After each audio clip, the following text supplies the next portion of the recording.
Leo tutaangalia jinsi ya kupea Apple Watch na iPhone yako.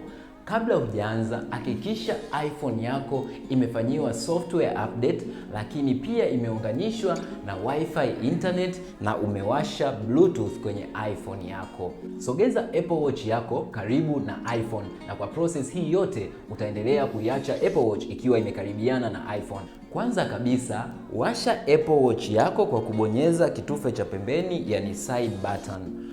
Kisha isogeze Apple Watch yako karibu na iPhone. iPhone itadetect Apple Watch na itakuonyesha ujumbe kama unavyoona. Kwenye ujumbe kwenye iPhone yako, bonyeza continue. Kama Apple Watch ni ya kwako, basi bonyeza setup for myself. Sogeza Apple Watch yako kwenye kamera ya iPhone kama unavyoona. iPhone yako itaitambua Apple Watch yako na itapea nayo.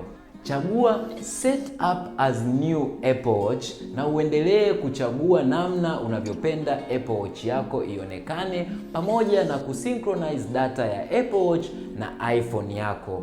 Process hii ikikamilika, utapata ujumbe kwenye iPhone yako, welcome to Apple Watch. Lakini Apple Watch yako pia itabadilika na kuanza kudisplay Apple Watch faces, hivyo kukujulisha kwamba iko tayari kwa matumizi.